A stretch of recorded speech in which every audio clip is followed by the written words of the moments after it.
Magandang araw po sa inyong lahat. Ang kwentong inyong mapapakinggan ay tungkol kay Alfonso, na isang binatang kuba na hindi nakaranas ng pagmamahal sa sarili niyang ama. Nang umatake muli ang mga aswang sa baryo ni na Alfonso, ay nagkaroon siya ng kagustuang makipaglaban, lalo na't dating manunugis ang tatay niya. Ngunit tumutol ang tatay niya, nasanayin siya. Kaya hinanap niya ang matandang lalaki na nagsanay noon sa kanyang ama. Papayagan kaya si Alfonso ng matandang yun na magsanay sa ilalim nito? At mapapasakamay ba niya ang isang makapangyarihang mutya na tanging ang karapat-dapat lamang ang nakakakuha? Ngunit bago po ang lahat, mga idol, huwag po nating kalimutang mag-subscribe at i-hit ang notification bell sa aking YouTube channel na The Voice Addict at Apong Isaak para sa mas marami pang makapigil hiningang kwentong aswang at katatakutan mula sa mundo ng kababalaghan. Umpisahan na po natin ang kwento. Bata pa lang ay kuba na ang binatang si Alfonso. Sa pagkakaalam niya ay nahulog siya noong 2 taong gulang siya sa duyan at napuruhan ng gusto ang likod niya sa aksidenteng yun. Dahil sa pangyayaring yun ay hindi lumaking normal si Alfonso. Palagi siyang tinutukso ng mga kaklase niya dahil nga sa pagiging kuba niya, at yun ang naging dahilan upang piliin niyang huminto na lamang sa kanyang pag-aaral. Dahil hindi nakapagtapos, ay naghahanap buhay si Alfonso sa isang taniman ng niyog sa kanilang baryo. Umaakyat siya sa puno ng niyog at kinukuha niya ang bunga noon. Isang hapon, kakatapos lang sa trabaho ni Alfonso, pasan niya sa balikat ang isang sako ng balinghoy na ibinigay sa kanya ng amo niya. Malapit na siya sa kanilang bahay nang makasalubong niya ang kaibigan niya na si Pepe. Hoy! Alfonso! Mukhang mabigat yung pasan mo ah! Mga balinghoy to. Ibinigay sa akin ni Sir Warren. Pwede naman tong kainin ni tatay o kaya ay ibenta ang iba eh. Dapat, hindi ka na nagbubuhat ng mabibigat, pambihira ka. Lalo kang makukuba niyan eh. Ikaw naman, magbuhat man ako ng mabigat o hindi, ay kuba na talaga ako. Wala na akong magagawa sa bagay na to, Pepe. Sa bagay, pero pwede ba akong makahingi ng ilang piraso ng balinghoy? Paborito ko kasi yan eh. Kapag papakuluan lang sa tubig tapos isasawsaw sa kinayod na nyug na may asukal. Yun lang ba? Walang problema. Magpunta ka na lang sa bahay at bibigyan kita. Yon! Salamat, Chong ha.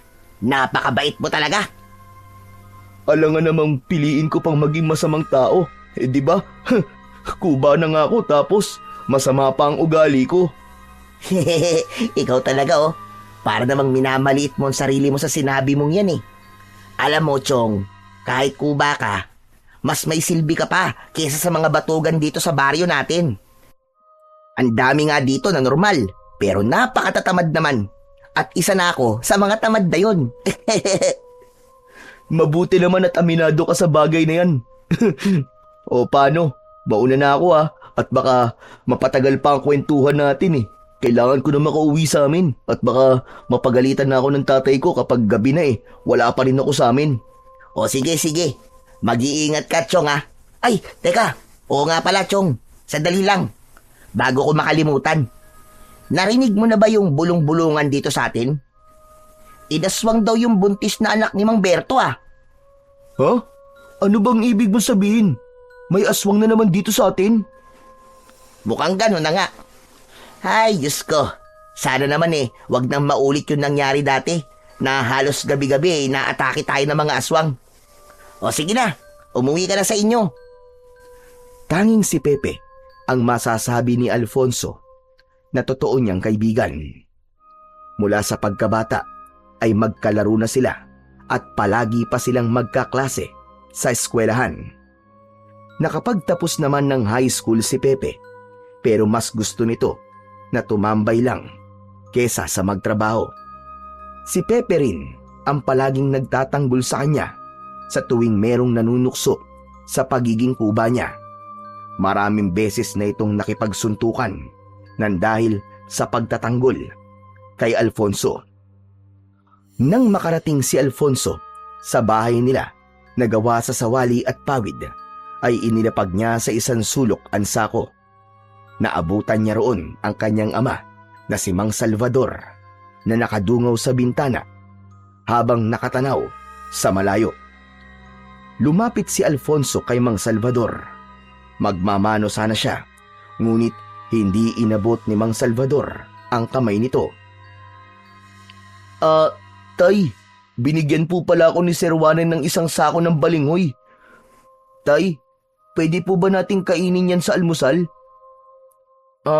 Kumusta po pala kayo rito sa maghapon? Hindi ba araw na sahod mo ngayon?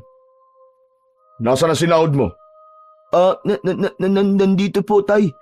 Ito po, oh. Akin na. Oh, bakit kulang to? Araw-araw ka nang pumapasok sa trabaho mo, hindi ba? Tay, kumuha lang po ako ng pambili ko po ng tsinelas. Butas na po kasi yung ginagamit kong tsinelas eh. Bakit? Nagagamit mo pa naman yun, di ba? Marami tayong utang na dapat bayaran, Alfonso.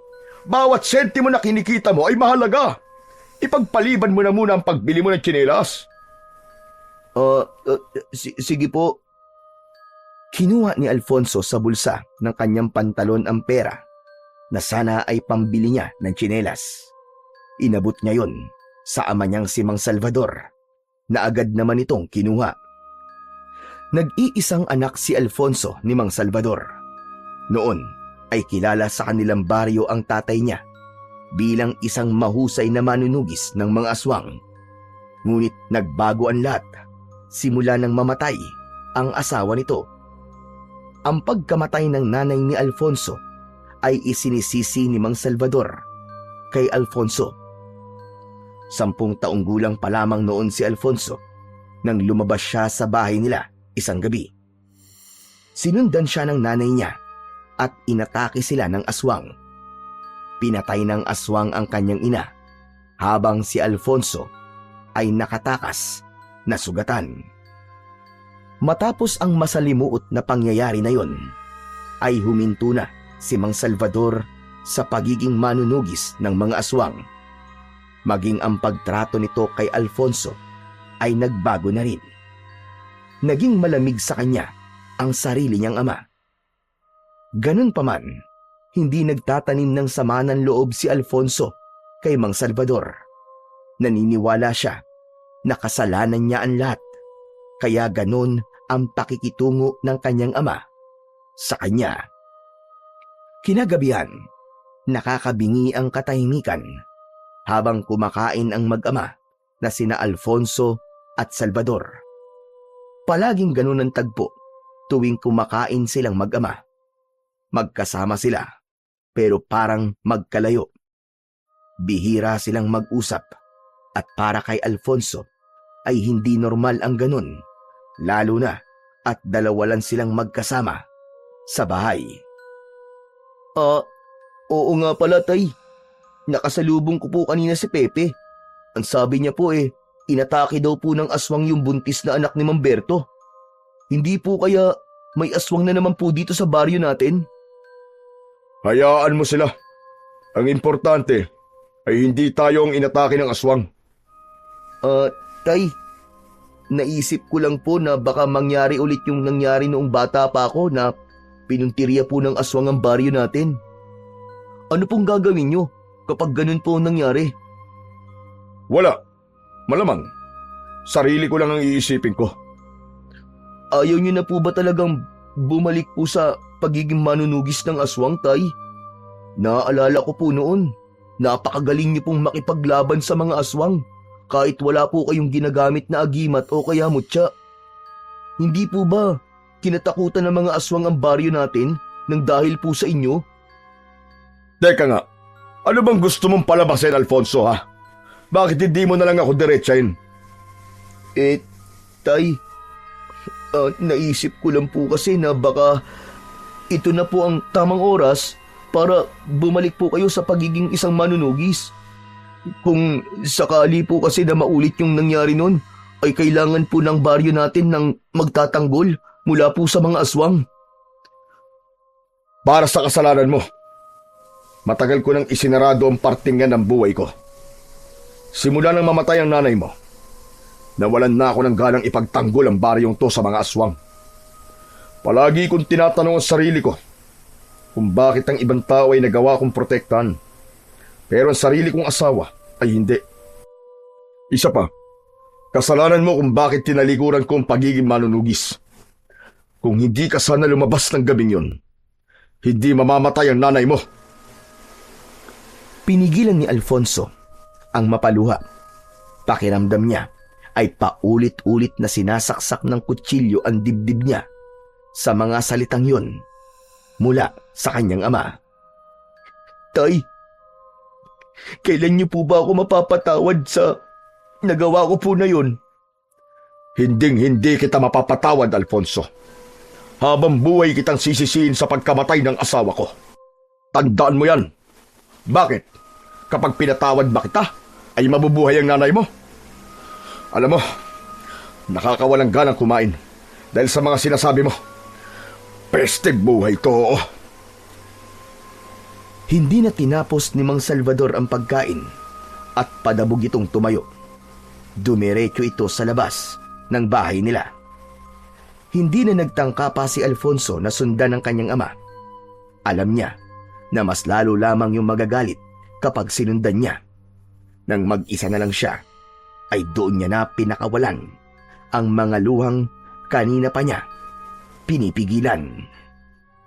Makalipas ang ilang sandali, ay bumalik si Mang Salvador na may dalang isang bote ng alak. Naupo ito sa labas at doon nito ininom ng mag-isa ang alak. Pinanood lang ni Alfonso ang kanyang ama. Bilang nag-iisa nitong anak, masakit para sa kanya na wala siyang pagmamahal na natatanggap mula rito. Ngunit kahit ganun ang trato nito sa kanya, kahit paano ay naiintindihan niya kung saan nito hinuhugot ang galit nito sa kanya. Umasa na lang si Alfonso na isang araw ay magigising siya na pinapatawad na siya ng tatay niya. Nakatulog na si Alfonso sa paghihintay sa tatay niya na matapos sa pag-iinom. Nang maalimpungatan siya, ay nakita niya na nakahiga si Mang Salvador sa lupa sa labas ng bahay. Hay nako, ang hilig niyo talagang uminom tapos bigla kayo matutulog dito, tatay. Maingat na itinayo ni Alfonso ang tatay niya. Dinala niya yon sa loob ng kanilang bahay at inihiga niya sa banig. Kumuha siya ng basang bimpo at pinunasan niya ang mukha nito at braso. Habang ginagawa niya yon, ay napatitig siya sa mukha ng kanyang ama. Naisip niyang sabihin dito ang mga bagay na gusto niyang sabihin, pero hindi niya magawa dahil nahihiya siya. Tay, sana dumating ang araw na mapatawad mo ko sa nangyari kay nanay. Hindi ko naman po ginusto na mawala siya eh. Bata pa po ako ng panahong yun at hindi ko pa alam ang magiging resulta ng mga ginagawa ko. Pero kahit galit po kayo sa akin, tay, gusto ko pong malaman nyo na mahal ko po kayo. Masuyong hinaplos ni Alfonso ang buhok ng tatay niya. Nang masiguro niya na malinis na ito, ay humiga na siya sa tabi nito at ipinikit ang kanyang mga mata upang matulog. Sa mga sumunod na araw, ay mas naging maingay ang usap-usapan ng mga tao tungkol sa aswang.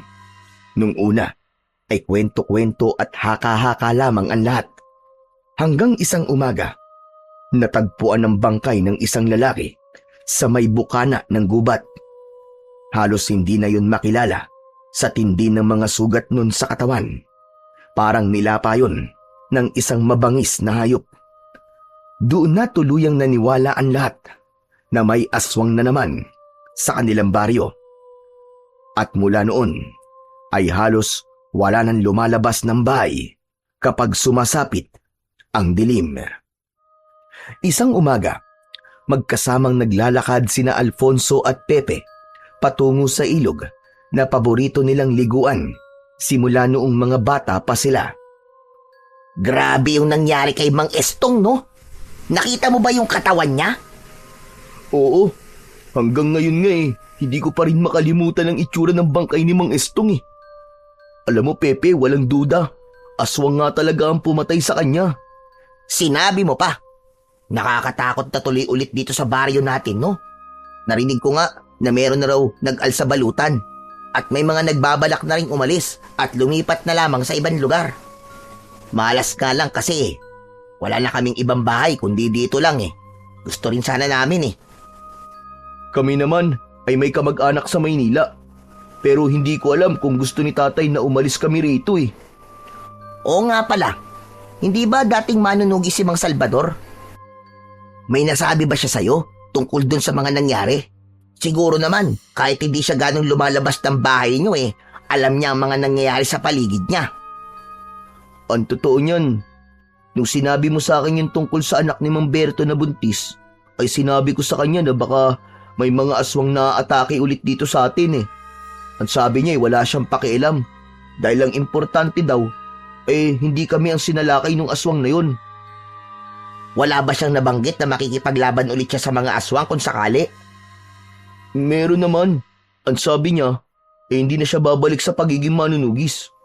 Alam mo naman, simula nung nawala si nanay, ayaw niya nang makipaglaban sa mga aswang. Alam ko na hindi lang ako ang sinisisi niya sa nangyari kay nanay. Sinisisi rin ni tatay ang sarili niya kasi hindi niya nagawang protektahan si nanay. Ikaw, wala ka bang balak na sumunod sa yapak ng tatay mo? Nag-iisa kanyang anak, di ba? Dapat sanayin ka niya para maging manunugis ka rin, Alfonso. Hindi nga niya ako masyadong kinakausap Tapos sasanayin pa niya ako. Sus, malabong mangyari ang sinasabi mo, Pepe. Sayang naman pala kung ganon. Ay, sana naman ay merong matapang na makipaglaban sa mga aswang kung sakaling umatake na naman sila dito sa baryo natin. Naputol na ang pag-uusap ng magkaibigan nang makarating na sila sa ilog. Hinubad ni Pepe ang pang-itaas nitong damit habang si Alfonso ay lumusong sa tubig nang hindi naguhubad. Hindi kasi sasanay na maghubad sa labas ng kanilang bahay dahil nahihiya siya na may makakita sa hindi normal niyang likod. Habang masayang naliligo ang dalawa sa ilog, ay may mga kabataang dumating. Pinagtawanan at tinukso ng mga yon si Alfonso. Tinawag siya ng isa na pagong na naliligo sa ilog. Hoy! Kayo Kung nandito kayo para mang-inis lang, ay magsilayas na kayo. Mga wala kayong GMRC. Ganyan ba ang itinuro sa inyo ng mga magulang nyo? Ang manlait na may kapansanan? Sige na. Umalis na kayo. Kundi, sabay-sabay ko kayong lulunurin dito. Tila natakot naman kay Pepe ang mga makukulit na bata, kaya umalis na ang mga yon. Nagtungo si Alfonso sa gilid ng ilog. Agad na naglaho ang saya na meron siya kanina. Naupo siya sa malapad na bato at malungkot na tumingin sa pag-agos ng tubig. Tumabi sa kanya si Pepe at inakbayan siya. Huwag mong sabihin na nagpapa-apekto ka sa mga sinabi ng mga makukulit na batang yun. Ewan ko ba, pare? Tanggap ko namang kuba ako At iba ako sa ibang tao na nandito. Pero sa tuwing ginagawa kong katatawanan, hindi ko maiwasang manliit at mahiya sa sarili ko. Pambihira. Ano ka ba naman, Chong? Huwag ka magsalita ng ganyan sa sarili mo. Kuba ka, pero hindi mo yung ginagamit na dahilan para maging tamad. Daig mo pa nga napakaraming walang kapansanan dito sa baryo natin eh. Gaya ko na lang, wala akong kapansanan. Pero aminado ako na sobrang tamad ko. Kaya, wag mong papakinggan yung hindi magagandang sinasabi ng mga tao sa'yo. Kasi para sa akin, walang problema kung kuba ka. Salamat, Chong ha. Salamat kasi simula bata pa tayo ay palagi mo na lang akong ipinagtatanggol. Kahit ngayon na malalaki na tayo, ay ganun pa rin ang ginagawa mo. Siyempre naman, ano pang silbi ng pagiging magkaibigan natin? Kung hindi ko yung gagawin, di ba? Tara na, maligo na ulit tayo. Huwag mo nang iisipin yung mga sinabi ng mga pasaway na batang yon. Isang pilit na ngiti ang pinakawalan ni Alfonso kay Pepe. Nang tumayo na ang kaibigan niyang si Pepe para bumalik sa tubig, ay sumunod na rin dito si Alfonso at inalis muna niya sa utak niya ang hindi magandang nangyari kanina. Basang-basa si Alfonso nang umuwi siya sa bahay nila mula sa paliligo sa ilog. Naabutan niya ang tatay niya na nagsisibak ng kahoy sa gilid ng kubo. Napansin ni Alfonso na hindi maganda ang timpla sa muka ni Mang Salvador. Tay, ako na po magtutuloy ng pagsisibak nyo. Magpahinga na po kayo sa loob. Wag na. Ako na tatapos ito. Alam mo namang napakaraming gawain dito sa bahay tapos aalis-alis ka. Ako na nga ang gumagawa ng lahat dito kapag nasa trabaho ka. Tapos ako pa rin kahit wala kang trabaho.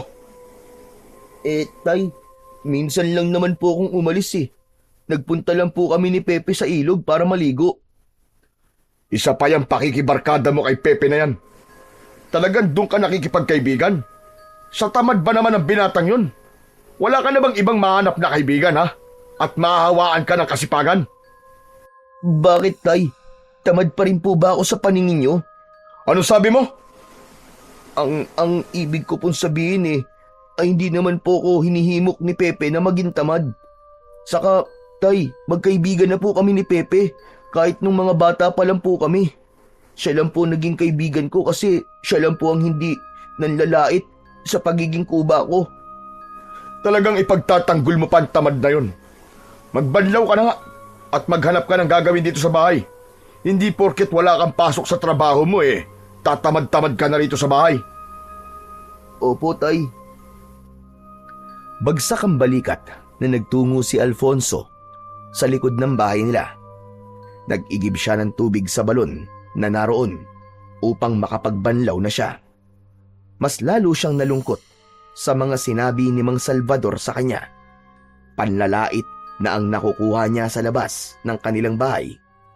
At nais sana niya na kapag nasa loob na siya ng bahay ay pagsuporta naman ang makukuha niya.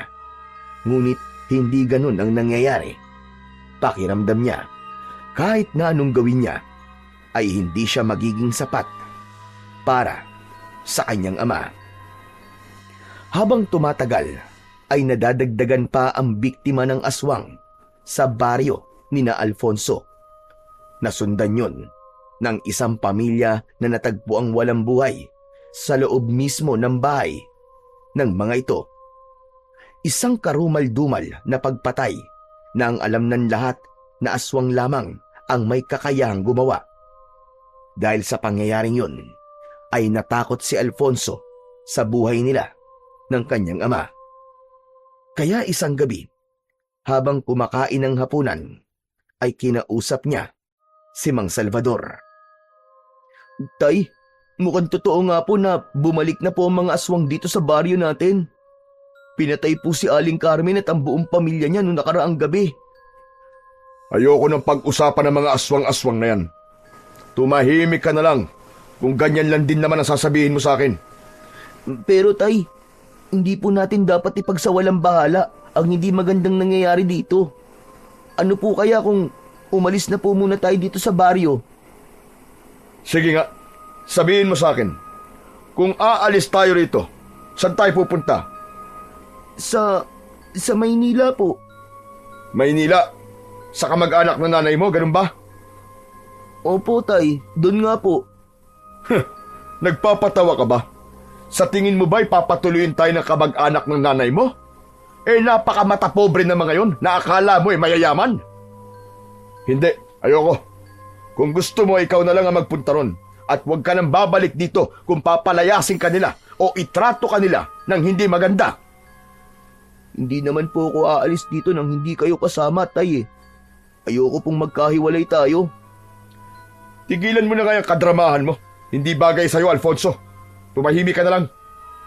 Tay, iniisip ko lang naman po ang kaligtasan nating dalawa eh. Ayoko pong magsisi tayo sa bandang huli kapag tayo na po ang inatake ng mga aswang. Kaya nga, kung natatakot ka ay umalis ka. Wala akong pakialam. Pero ako, hindi ako aalis dito dahil hindi ako natatakot sa mga aswang na yon. Kaya kong mag-isa. Mas gusto ko nga na mag-isa ako rito para hindi ko na nakikita yung pagbumuka mo. Pakiramdam ko kasi ay araw-araw akong pinaparusahan kapag nakikita kita. Hindi muna nagsalita si Alfonso. Sanay na siya sa ganung pagsasalita ni Mang Salvador sa kanya. Pero may mga pagkakataon na talagang tumutusok sa puso niya ang mga sinasabi ng kanyang ama. Simula nang mamatay ang nanay niya, ay hindi niya na naramdaman ang pagiging tatay ni Mang Salvador sa kanya. Pero kung ayaw niyo pong umalis tayo, baka po pwedeng bumalik na po kayo sa pagiging manunugis niyo, tay. Kailangan na kailangan po ng baryo natin ang kagaya niyo eh. Kayo lang po kasi ang may kakayahan at kaalaman pagdating sa pakikipaglaban po sa mga aswang. Naaalala ko po noon na napakagaling niyo pong makipaglaban at talagang itinuring kayong bayani ng ating baryo. Hindi ba sabi ko sa'yo ayoko ng pag-usapan ng tungkol sa bagay na yan? Kuba ka na nga, hindi ka pa marunong makaintindi. Tigilan mo na ako sa pagpilit mo sa akin na bubalik sa pagiging manunugis dahil hindi na yan mangyayari. At kung ipipilit mo pa rin yan sa akin, ipapakain na lang kita sa mga aswang para wala nang pipilit sa akin sa mga bagay na ayoko nang gawin. Nang sabihin yun ni Mang Salvador kay Alfonso, ay hindi na siya muling nagsalita. Itinuon na lamang niya ang atensyon sa pagkain. Kahit sa loob-loob niya, ay naroon pa rin ng takot sa kung ano ang maaaring mangyari sa kanila dahil sa pagbabalik ng mga aswang sa kanilang baryo. Nang dahil sa pagpatay ng mga aswang sa baryo ni na Alfonso, ay tuluyan ang kinausap ng kanilang kapitan, si Mang Salvador, upang himukin itong bumalik sa pagiging isang manunugis. Ngunit kahit na ang kapitan ay walang nagawa para hilahin si Mang Salvador sa buhay na matagal na nitong tinalikuran. Nagdesisyon si Alfonso na sumama sa pagroronda ng mga tanod at ilang kalalakihan tuwing gabi upang kahit paano ay masiguro nila ang kaligtasan ng lahat. Wala man silang kaalaman sa pakikipaglaban sa mga aswang, ay mas pinili nila na ilaan ng mga gabi nila sa pag-iikot sa kanilang baryo. Isang gabi, narinig ni Alfonso ang pagtawag ni Pepe sa labas ng bahay nila. Alfonso! Alfonso! Tara na! Magsisimula na magronda si na kapitan! Nakakatawa ka, Alfonso. Talagang sumasama ka pa sa pagroronda. Ano akala mo? Kaya mo makipaglaban sa mga aswang? Ito ang tandaan mo. Walang laban ang kubang kagaya mo sa mga aswang. Ito lang po kasi ang paraan ko para makatulong po dito sa baryo natin, tay. Isa pa po, hindi lang naman po ako lalaban kung sakali eh. Kasama ko po si na kapitan at ang mga tanod. May ilang kalalakihan din po kaming kasama. Marami-rami po kami. Sige, ilagay mo sa panganib ang buhay mo. Ipapalibing na lang kita kapag namatay ka. Tahimik na kinuha ni Alfonso ang kaluban ng itak at isinabit yon sa kanyang bewang. Nagpaalam siya kay Mang Salvador, ngunit hindi man lang yun umimik. Kahit konting pag-aalala ay wala siyang nakita rito. Lumabas na siya at sumama kay Pepe sa pagroronda. Hindi ba talaga tayo tutulungan ng tatay mo na tugisin ang mga aswang, pare? Sa tingin ko wala nang bagay ang makakapagpabalik kay tatay sa pakikipaglaban sa mga aswang, Pepe. Kinausap na siya nun ni Kapitan pero ayaw niya talaga. Ang totoo, kaya ako sumasama sa pagroronda dahil nahihiya ako sa mga tao rito sa baryo natin. At bakit ka naman mahihiya? Pambihira ka, oo. Baka kasi sabihin nila na anak ako ng dating manunugis pero wala naman akong ginagawa para protekta ng mga tao laban sa mga aswang. Ayan ka na naman Palagi mong iniisip ang sinasabi ng ibang tao Alam mo, Chong, ito ang tatandaan mo ha. Kapag palagi mong inaalala ang sasabihin sa'yo ng iba, ay hindi ka magiging masaya. Pero salamat kasi sinamahan mo kami sa pagroronda. Kung kasama sana natin si Mang Salvador, magiging madali sana sa atin ang lahat. Sinabi mo pa, kahit bata pa ako nung huling beses ko nakita si tatay na nakipaglaban sa mga aswang, ay hindi ko nakakalimutan kung paano siya makipaglaban. Sobrang astig niya talaga nun, di ba? Pinangarap ko nga dati na maging kagaya ni tatay kasi idol na idol ko talaga siya. Sandali, Alfonso. Ulitin mo ay sinabi mo. Alin? Yung idol na idol ko si tatay? Hindi yun. Yung pinangarap mo dati na maging kagaya ka niya. Paano ko pa uulitin? Ikaw na nga nag-ulit. Oo nga no. Pero may naisip kasi ako sa sinabi mo na yan. Hindi ba nag-iisang anak ka lang ni Mang Salvador? Sa pag-aalam ko, wala namang ibang anak si tatay sa ibang babae. Kaya ako lang talaga ang anak niya. Bakit ba? Naisip ko lang na baka pwedeng sundan mong yapak ng tatay mo. Maging manunugis ka rin kagaya niya. Siyempre, anak ka niya. Kaya malamang ay nasa dugo mo rin ang pagiging isang manunugis, di ba? Ano namang alam ko sa pakikipaglaban sa mga aswang? Ikaw naman, Pepe, Di magpaturo ka sa tatay mo. Yung sinabi ko sa'yo dati, bakit hindi mo subukan na humingi ng tulong sa kanya? Total, ayaw niya na makipaglaban sa mga aswang, di ba? Di kung ayaw niya, ikaw na lang ang turuan niya. Magsasalita pa sana si Alfonso nang makarinig sila ng sigawan sa hindi kalayuan. Nanlalaki ang mga mata na nagkatinginan ang dalawang magkaibigan. Hindi na sila nag-usap at tumakbo na sila sa pinagmumulan ng sigawan. Pagkarating nila sa dulong bahagi ng baryo ay nanghilakbot sila nang makita ang dalawang aswang na inaatake ang mga tanod. Kahindik-hindik ang anyo ng mga aswang. Parang kahoy na ubod ng tigas ang balat ng mga yon. May matutulis na mga kuko, nanlilisik ang mga mata at ang mga ngipin na parang maliliit na patalim. Umaangil ang mga yon na parabang mababangis na hayop. Pre, umalis na tayo rito. Baka masaktan pa tayo, tara na. Ano ka ba, Pepe? Bakit tayo aalis? Hindi ba kaya tayo nagro-ronday para tugisin ang mga aswang na yan? Tara, tulungan natin ang mga tanod. Hindi na hinintay ni Alfonso na magsalita ang kaibigan niyang si Pepe at dire-diretso siyang tumakbo upang subukang patayin ang mga aswang. Inilabas niya mula sa kaluban ng itak at tatagain niya sana ang isang aswang na aatakihin ang isa sa mga tanod. Ngunit bigla siya nung nakita. Sinunggaban si Alfonso ng aswang. Iniharang niya ang kanyang braso at malakas siyang napasigaw nang maramdaman niya ang pagbaon ng matalim na pangil nito sa kanyang laman. Nabitiwan ni Alfonso ang hawak niyang itak. Akala niya ay katapusan niya na, pero biglang tinaga ni Pepe sa batok ang aswang, kaya kumawala ang mga ngipin nito kay Alfonso.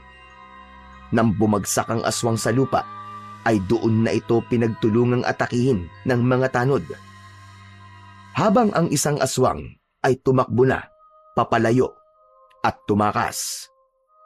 Nanatili si Alfonso sa kinatatayuan niya habang pinapanood niya ang pagpatay ng mga tanod sa aswang. Maya-maya pa ay lumapit ang nag-aalalang si Pepe sa kanya. Sugatan ka, Chong. Naku, kailangan madala ka kagad kay Lolo Paing para magamot yung sugat mo. Hindi talaga ako pwedeng maging kagaya ng tatay ko, Pepe. Wala man lang akong nagawa para labanan yung aswang. Tignan mo, at ako pa nasugatan tuloy. Anong walang nagawa? Sinubukan mo pa rin naman lumaban. Mamaya mo na nga isipin yan. Dadali na muna kita kay Lolo Paeng. Tinamahan si Alfonso ni Pepe sa albularyo sa kanilang baryo na si Lolo Paeng. Nilinis ng matandang lalaki ang sugat ni Alfonso at nilagyan yun ng langis. Matapos yun ay pinauwi na sila ng matanda. Nagdesisyon si Pepe na samahan si Alfonso hanggang sa makauwi siya. Habang naglalakad ay tulala si Alfonso. Grabe no? Biruin mo. Nakapatay tayo ng isang aswang. Mukhang kaya naman pala nating makipaglaban kahit hindi tayo mga manunugis Kayo lang ang nakapatay sa aswang at hindi ako kasama ron. Napakahina ako, Pepe. Siguro mas lalo akong pagtatawanan dito sa baryo natin dahil hindi ako kagaya ng tatay ko na napakahusay na manunugis. Ay nako, ayan na naman po tayo sa pagmamaliit niya sa sarili niya. Alfonso, yung pagsama mo sa pagroronda gabi-gabi ay napakalaking tulong na noon sa ating lahat dito sa baryo. Aba, hindi lahat ng kalalakihan dito sa atin ay may tapang na sumama sa pagroronda. Sa kayong nangyari kanina, nasugatan ka ng aswang kasi mabilis lang talaga siyang gumalaw kaya ganun. Ewan ko, Pepe pero pakiramdam ko ay ako ang dapat na manguna sa pakikipaglaban sa mga aswang dahil anak nga ako ng isang dating manunugis. Nararamdaman ko na inaasahan ako ng mga tao na magiging kagaya ako ng aking ama. Sinabi ng wag mong isipin ng mga bagay-bagay Ang kulit mo naman Ang importante ay may ginagawa ka para sa baryo natin. Sinusubukan mo. Hindi mo kailangan maging bayani o tagapagtanggol gaya ni Mang Salvador noon. Oh, paano? Nandito na pala tayo sa tapat ng bahay nyo. Uuwi na rin ako sa amin Sige, Pepe. Salamat sa pag-aatid Mag-iingat ka pa uwi. Sige, Chong. Naglakad na paalis si Pepe at hindi muna pumasok si Alfonso sa bahay nila. Hindi pa rin nawala sa isip niya ang nangyari kanina. Sigurado siya na kung nandoon lang ang tatay niya kanina ay mas lalo siya nitong ikakahiya. Maya-maya pa ay pumasok na siya sa bahay nila. Naabutan niya si Mang Salvador na mag-isang nag-iinom. Gising pa po pala kayo, Tay.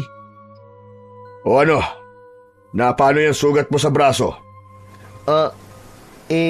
Inatake po ng aswang ang mga tanod Sinubukan ko po silang tulungan tapos, yun, nakagat po ko ng aswang sa braso. Iniharang ko po Nakita mo na nangyari sa'yo. Walang silbi ang pagsama-sama mo sa pagroronda-ronda na yan dahil hindi mo naman talaga kaya makipaglaban sa mga aswang Napakatigas kasi ng ulo mo. O ano, tignan mo nangyari sa'yo. Buti nga sa'yo. Tay, hindi man lang po ba kayo nag-aalala sa akin? Nasugatan po ako dahil sa aswang.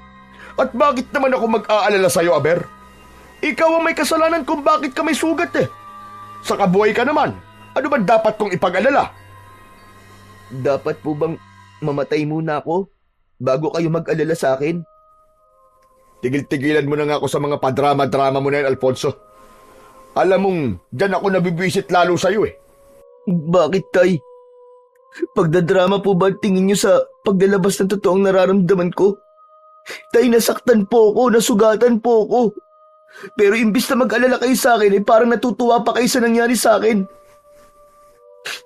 Kung buhay lang sana si nanay ngayon. Kung buhay lang sana ang nanay mo, ayan o. Ituloy mo, sasabihin mo. Wala po. Kung buhay sana ang nanay mo, hindi ganito ang buhay ko. Hindi sana ako nabubuhay sa lungkot at hindi ako nagtitiis na kasama ka. Alam ni Alfonso na kung patuloy siyang magsasalita at maglalabas ng sama ng loob, ay mapupunta sa hindi maganda ang tagpong yun. Kaya pinili na lamang niya na manahimik. Humiga na siya at hinayaan si Mang Salvador na mag-inom. Tumalikod siya sa gawin nito upang hindi nito makita ang pagpatak ng kanyang mga luha. Tahimik siyang umiyak at mag-isa niyang ininda ang sakit na matagal nang nasa kanyang puso at buong pagkatao. Kinabukasan ay parang walang nangyari nung nakaraang gabi. Sa kabila ng sugat sa braso ay pinili pa ring pumasok ni Alfonso sa kanyang trabaho. Habang naglalakad siya papunta sa taniman ng nyog, ay nakasalubong niya ang asawa ni Lolo Paing na si Lola Rosa. Si Lola Rosa ay ang parang naging nanay noon ni Mang Salvador. Sa pagkakaalam ni Alfonso, binata pa ang tatay niya nang napadpad ito sa baryong yun, at si Lola Rosa ang umampun dito hanggang sa kaya na nitong tumayo sa sarili nitong mga paa. Alfonso, ikaw pala yan. Ang tagal na nating hindi nagkikita, iho. Kaya nga po, Lole. Ang sabi po sa akin ni Lolo Paing, nasa syudad daw po kayo. Oo, nag-alaga ako roon ng aking mga apo. Kaninang madaling araw lamang akong dumating. At nakakalungkot ang mga balitang ikinuwento sa akin ni Paing. Sumasalakay na naman pala ang mga aswang dito sa atin. Nabanggit rin niya sa akin na nakipaglaban kayo sa mga aswang kagabi at nasugatan ka raw. Opo, totoo po yun, Lola. Walang-wala po talaga ako sa kakayahan ng tatay ko sa pakikipaglaban sa mga aswang. Nag-iisa po niya akong anak, pero hindi ko po nakuha ang galing niya sa pagiging manunugis. Apo, ang pagiging manunugis ay hindi maaaring maging likas sa isang tao. Kahit nasa dugo nyo na ito, ay hindi pwedeng mahusay ka na kagad na makipaglaban sa mga aswang. Bakit? Ikaw ba ay hindi sinasanay ng iyong ama? Lola Rosa, sa kasamaang palad po, hindi eh. Ayaw niya po akong turuan. Alam niyo naman po, simulat sa pool nung namatay po si nanay, ay halos hindi na po ako kinakausap ni tatay. Kaya nga, nakakalungkot na hanggang ngayon ay ganun pa rin ang trato sa iyo ni Salvador. Naiintindihan ko naman po si tatay, Lola Rosa eh. Lola, yung sinabi niyo po kanina, ang ibig po ba sabihin hindi likas na magaling ang tatay ko na makipaglaban po sa mga aswang, ganun po ba? Tama ka, hindi nga. Tinuruan siya noon ng isang matandang manunugis na nakatira dati dito sa ating baryo. Ang matandang yon ang dahilan kung bakit naging kilalang manunugis ang iyong ama. Hindi po nabanggit sa amin ni tatay ang bagay na yan ah. Kilala mo naman si Salvador. Minsan ay masyadong malihim. O paano, Apo? Ako'y mauuna na sa iyo, hane. At baka hinahanap na ni Paing itong pinabili niya sa akin ng mga gulay. Sige po, Lola Rosa, mag-iingat po kayo. Habang naglalakad si Alfonso papunta sa taniman ng nyog, ay hindi niya naiwasan na isipin ang nalaman niya mula kay Lola Rosa tungkol sa kanyang ama. Dahil hindi niya alam na meron palang nagturo sa tatay niya para maging isang mahusay na manunugis. Makalipas ang 1 linggo, ay mas lalong tumindi ang pag-atake ng aswang sa baryo ni na Alfonso. May ilang mga kalalakihan na tumigil na sa pagroronda hanggang sa tuluyan ng natakot maging ang mga tanod dahil tila palakas ng palakas ang puwersa ng mga aswang na dumarating tuwing gabi. Dahil doon, maging sina Alfonso at Pepe ay inihinto na rin ang pagroronda dahil alam nila na hindi nila kaya kung silang dalawa lamang ang haharap sa mga aswang. Ang nangyari ay tila kanya-kanya na ng paraan ng mga tao kung paano masisiguro ang kaligtasan nila sa tuwing kakagat ang dilim. Bilang anak ng dating manunugis ay naniniwala si Alfonso na dapat ay may gawin siya. Kaya isang umaga, wala siyang pasok sa trabaho, ay kinausap niya ang kanyang ama na nakaupo sa labas ng kanilang kubo. Tay, pwede po ba kitang makausap? Tungkol saan? Sa nangyayari po rito ngayon sa baryo natin. Alam ko pong alam niyo na parami na po ng parami ang nabibiktima ng mga aswang. Talaga bang hindi ka marunong umintindi, ha? Hindi ba ang sabi ko sa'yo ay hindi na ako babalik sa pagiging manunugis? Alam ko po yun. At hindi na po kita pipilitin po pagdating po sa bagay na yan. Ang gusto ko pong hilingin sa inyo ay turuan niyo po ako makipaglaban sa mga aswang, Tay. Ikaw, makikipaglaban sa mga aswang? Pinapatawa mo ba ako, Alfonso? Seryoso po ako, Tay. Kung ayaw niyo na talagang bumalik sa pagiging manunugis, ay hayaan niyo po na ako na lang po maging tagapagtanggol ng ating baryo. Laban po dun sa mga aswang. Nabanggit po kasi sa akin ni Lola Rosa na merong isang matandang lalaki ang nagsanay sa inyo nun. Kaya sana sanayin niyo rin po ako, Tay. Tatapatin na kita, Alfonso, ha? Masaktan ka na kung masaktan ka. Pero hindi ko nakikita sa'yo na magiging kagaya kita. Dahil po ba sa kapansanan ko? Dahil po ba sa kuba ako? Mabuti at alam mo, oo. Dahil sa isang kuba ka. Sa tingin mo ba ay makakaya mo makipaglaban sa mga aswang sa itsura ng katawan mo na yan? Baka nga sa pagsasanay pa lang ay sumuko ka na eh. Kaya tigilan mo na ang ilusyon mo na yan. Tinanggap ko nang wala akong magiging tagapagmana ng pagiging manunugis ko dahil ang anak ko ay isang kuba. Hindi napigilan ni Alfonso ang pagpatak ng kanyang mga luha. Malakas yung bumalong mula sa kanyang mga mata. Sa kabila ng matindi niyang pag-iyak, ay wala pa rin siyang nakitang reaksyon mula kay Salvador. Talaga po bang ganyang kaliit ang tingin niyo sa akin, Tay? Bakit sa inyo ko pa natatanggap ang mga salitang kagaya niyan? Hindi po ba kayo natutuwa na gusto ko pong sundan ang yapak niyo? Ayaw niyo po bang magkaroon ng bagong tagapagtanggol ang ating baryo, lalong-lalo na po sa hindi magagandang nangyayari ngayon dito? Kung magkakaroon man ng panibagong tagapagtanggol ang baryong to, ay sigurado ako na hindi ikaw yon, Alfonso. Tignan mo nga ang sarili mo. Ganyan bang magiging isang manunugis? Umiiyak. Kalalaki mong tao umiiyak ka. Hindi po kaduwagan ng pag-iyak, Tay. At hindi po porket lalaki tayo, ay hindi na tayo pwedeng umiyak. Tao rin po ako, Tay. At lahat ng tao ay may emosyon. Alam mo, walang patutungang magandang pag-uusap natin ito. Umalis ka na sa harapan ko at nabibwisit na ako sa'yo. Umiim ang bagang ni Alfonso. Marami pa siyang gustong sabihin sa kanyang ama, pero alam niya na sarado na ang isip nito pagdating sa kanya. Pinunasan niya ang kanyang luha at umalis siya sa bahay nila. Gusto muna niyang huminga at makapag-isip-isip. Naglakad-lakad siya hanggang sa makarating siya sa ilog.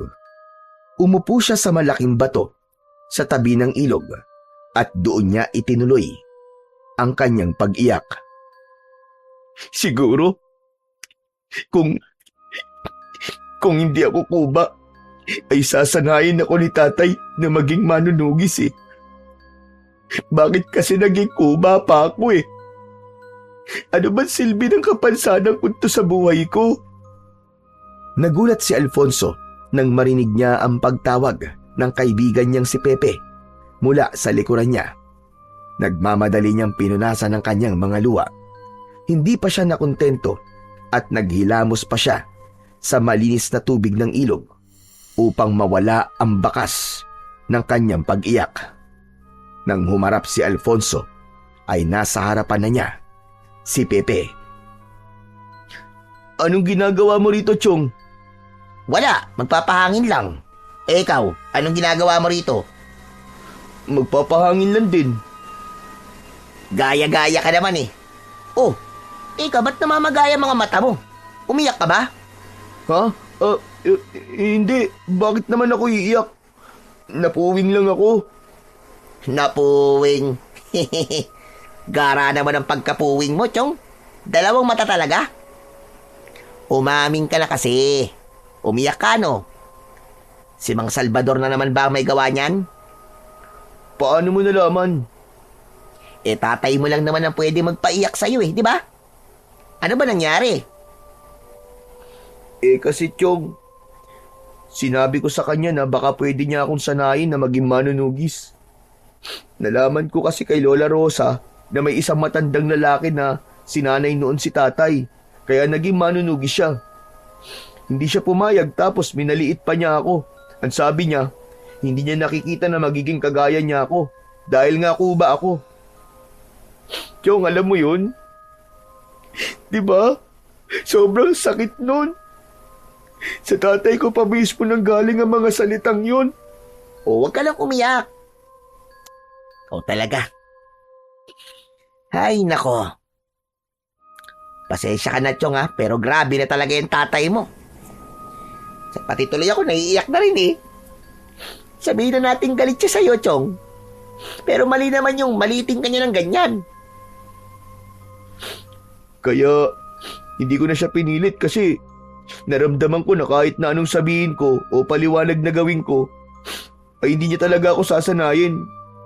Gusto ko lang kasi na magkaroon ulit ng manunugis dito sa atin dahil sa mga sunod-sunod na pag-atake ng mga aswang. Pero teka, Chong. Di ba sabi mo, may matandang lalaki na nagsanay noon sa tatay mo? Alam mo ba kung nasa na matandang lalaki na yon? Paano ko naman malalaman kung nasan siya?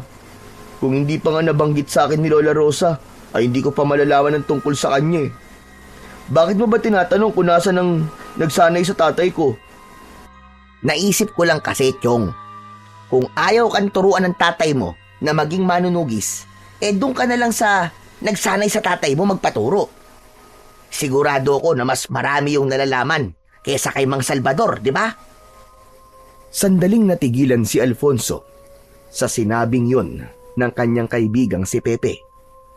Hindi niya yun naisip pero may punto ang kanyang kaibigan.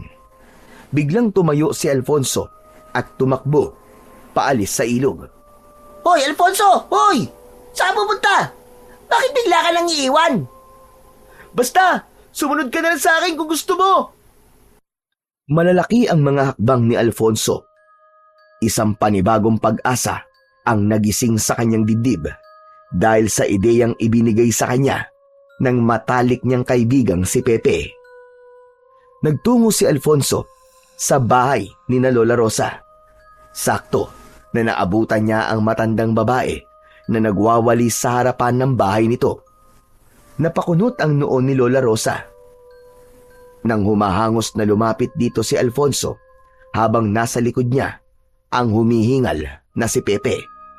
Alfonso, ano't nagmamadali ka, iho? May problema ba? Wala po, Lola. Pero, may gusto po sana akong ipakiusap sa inyo Ano ba yon? Huwag ka lang mangungutang at wala akong pera ngayon. Hindi po ako mangungutang sa inyo, Lola. Gusto ko po kasing malaman kung saan nakatira po yung matandang lalaki na nagsanay po kay tatay para maging manunugi siya. Si Fidel ba ang iyong tinutukoy? Bakit gusto mong malaman kung saan siya nakatira? Mangyaring ayaw po kasi akong sanayin ni tatay na maging manunugis Kaya naisip ko po na baka yung nagsanay kay tatay ay pwede akong sanayin. Aba, hindi ako sigurado kung papayag si Fidel sa gusto mo mangyari, iho. Sa aking pagkakaalam, ay matagal na rin siyang tumigil sa pagpaslang sa mga aswang. Mas pinili niya ang tahimik na buhay. Pero Lola Rosa, hindi naman po ibig sabihin na natatanggi siya sa ihilingin ko sa kanya, di ba? Lalo na po kapag nalaman niya na anak ako ng tinuruan niya noon. May posibilidad niyang mangyari ang sinabi mo, Alfonso. Pero hindi ba tututulad tatay mo sa gagawin mong yan? Sa ngayon po wala na muna akong pakialam sa sasabihin ni tatay. Ang prioridad ko po ay ang kaligtasan nating lahat laban po sa mga aswang. Kaya Lola Rosa, parang awa mo no. Sabihin mo na sa akin kung saan nakatira po ang sinasabi niyong si Fidel. Isang malalim na paghinga ang pinakawalan ni Lola Rosa. Matiin nitong tinignan si Alfonso ng diretso sa kanyang mga mata na para bang inaalam nito kung seryoso siya sa kanyang gustong mangyari. Lola Rosa, sabihin niyo na po kay Alfonso ang sagot sa tanong niya. Kilala niyo po itong kaibigan ko. Hindi po kayo natutitigilan hanggang sa magsalita kayo. Saka, hindi po para sa sarili niya ang gagawin niya, kundi po para sa ating lahat. Hindi po ba? O sige, sasabihin ko na sa iyo kung saan naninirahan si Fidel. Sa aking pagkakaalam, ay nakatira siya ngayon sa Barrio Catalina. Hindi po ba ilang baryo lang po ang layo nun mula rito? Tama ka. Ipagtanong niyo lang siya roon. Sabihin niyo kung saan nakatira ang dating manunugis na si Fidel. Sigurado ko nakilala siya sa lugar na yon. Ang problema nga lang ay hindi ko alam kung buhay pa siya hanggang ngayon. Napakatagal ng panahon simula nang umalis siya sa baryo natin. Malakas po ang kutob ko na buhay pa rin po siya hanggang ngayon, Lola Rosa. Siya na lang po ang pag-asa ko para matuto ko makipaglaban sa mga aswang. Sige po, maraming salamat po sa pagtanong niyo sa tanong ko, Lola Rosa. Nang sandaling yun, ay nagkaroon ng konting pag-asa si Alfonso na matututo na makipaglaban siya sa mga aswang. Ipinagdasal niya na sana ay buhay pa si Mang Fidel upang gaya ng kanyang ama ay maturuan din siya nito kung paano ang maging isang manunugis. Matapos makipag-usap kay Lola Rosa, ay bumalik sina Alfonso at Pepe sa tabing ilog upang doon makapag-usap. Chong, sabihin mo nga sa akin, desidido ka na ba talaga sa desisyon mong yan? Magpupunta ka talaga sa Barrio Catalina para hanapin yung Fidel? Wala nang atrasan to, Pepe. Gusto kong patunayan sa tatay ko na kaya ko ring maging manunugis sa kabila ng aking kapansanan. Isa pa, gusto ko rin na malaman ng mga aswang na hindi nila tayo pwedeng galawin kaya sisikapin ko talaga na maging mahusay gaya ni tatay. O paano yan? Kailan mo pala balak umalis? Mamayang gabi na kagad, Chong. Tatakas na lang ako kay tatay kasi alam kong hindi siya papayag sa gagawin ko eh. Pero maraming salamat, Chong ha. Ideya mo to eh. Kung hindi mo yun sinabi sa akin, hindi ko talaga yun maiisip. Aba, syempre. Mukha lang akong hindi nag-iisip, no? Pero marami akong ideyang magaganda. Pero, gusto mo ba na samahan kita sa pagpunta sa Barrio Catalina? Wala rin naman akong gagawin eh. Wag na, Chong. Kaya ko nang mag-isa yun, saka hindi ko rin alam kung gaano ko katagal na mawawala eh. Baka mag-alala ang nanay at tatay mo sa'yo kapag hindi ka kagad nakauwi. Hindi na nagpumilit si Pepe sa kagustuhan nitong samahan si Alfonso. At sa loob ni Alfonso ay desidido na talaga siyang hanapin si Mang Fidel. Nais niyang malaman ang mga nalalaman nito sa pakikipaglaban sa mga aswang upang magkaroon sila ng kahit konting pag-asa na muli nilang mapapahinto ang mga aswang sa pagsalakay at pamimerwisyo sa kanilang baryo. Pagsapit ng gabi, ay tahimik na lumabas si Alfonso sa kanilang bahay. Naging maingat siya sa bawat pagakbang upang hindi magising ang kanyang ama na natutulog. Nag-iwan siya ng pera sa ibabaw ng lamesa upang meron itong magagamit sa mga araw na mawawala siya. Isang lumang bag ang dala ni Alfonso na naglalaman ng pera at konting damit. Nakasabit sa bewang niya ang kaluban na may itak upang handa siya kung sakaling may makasalubong siyang aswang.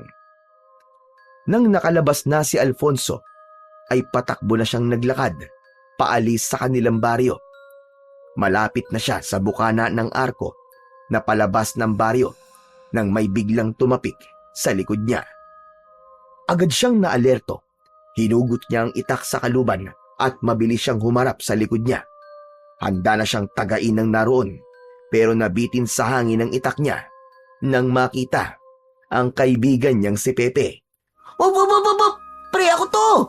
Ano ba yan? Huwag mo akong tagain. Pambihira ka naman, oo. Ay, sorry. Akala ko kasi aswang ka eh. Ano ba kasing ginagawa mo rito? Bigla ka na lamang sumusulpot. Hindi ba sabi ko sa'yo kanina isasama ako sa'yo? Kaya ako nandito kasi sasamahan kita sa pupuntahan mo. At ang sabi ko sa'yo ay huwag ka nang sumama sa akin kasi kaya ko nang mag-isa to. Bakit? Sinabi ko bang payag ako na hindi mo ako isama? Hehehe. O ano, tara na. Para makarating na agad tayo sa Baryo Catalina. Ewan ko sa'yo, Chong. Ang tigas din talaga ng ulo mo kahit kailan eh. Mana lang naman ako sa'yo, no? Saka, Chong, hindi kita pwedeng pabayaan, no? Gusto ko nakasama mo ko sa mga nangyayari sa'yo sa Baryo Catalina.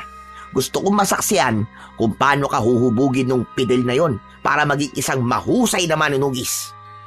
Oh, bakit naluluwa ka dyan? Paano, Chong? Naluluwa lang kasi ako eh. Talagang suportado mo ko sa lahat ng bagay na ginagawa ko. Napakaswerte ko kasi may kaibigan akong kagaya mo, Chong. Salamat ha. Anak ng nagdrama pa talaga. Tara na nga. Baka makahanap pa tayo ng masasakyan para hindi na tayo mahirapan sa paglalakad. Tara na! Matapos yun, ay magkasama na ngang naglakad ang dalawa palabas ng kanilang baryo. Halos 1 oras ang ginugol nila sa paglalakad bago sila nakarating sa mismong kalsada. Pagdating doon ay tuloy pa rin sila sa paglalakad. Tila umayon naman sa kanila ang pagkakataon dahil merong isang jeep na dumaan. Nakisakay sila roon nang malaman nila na pupunta yon sa baryo na katabi lang ng Baryo Catalina. Pasikat na ang araw nang marating nina Alfonso ang Baryo Catalina. Halos gaya rin ng baryo nila ang lugar na yon. Mga kubo ang bahay, mga palayan at kabundukan sa hindi kalayuan. Ang kaibahan nga lang ay may mangilang-ngilang tao na nasa labas ng ganung oras. Sa baryo kasi nila, hanggat hindi pa sumisikat ang araw, ay wala pang naglalakas ng loob na lumabas ng bahay dahil nga sa takot sa mga aswang. Nagtanong sina Alfonso at Pepe sa isang matandang babae na kanilang nakasalubong kung kilala ba nito si Mang Fidel na dating manunugis. Ayon sa matandang babae ay nakatira si Mang Fidel sa loob ng kagubatan. Sinabi nito na diretsuhin lang nila ang daan na makikita nila sa bungad ng gubat at mahahanap nila kagad ang bahay ni Mang Fidel. Hindi na nga nagsayang ng oras sina Alfonso at pinasok na nila ni Pepe ang kagubatan sa Baryo Catalina. Chong, sigurado ka ba sa ginagawa natin na to? Talagang kailangan natin pumasok sa gubat na to? Na hindi tayo pamilyar? Sigurado ako, Chong. Saka may daan naman tayong sinusundan eh. Kaya huwag ka matakot na baka maligaw tayo. Pero paano kung paglaruan tayo ng tikbalang tapos iligaw tayo? Di babaligtarin na lang natin ang damit natin. Napakadali naman ang solusyon sa iniisip mong problema.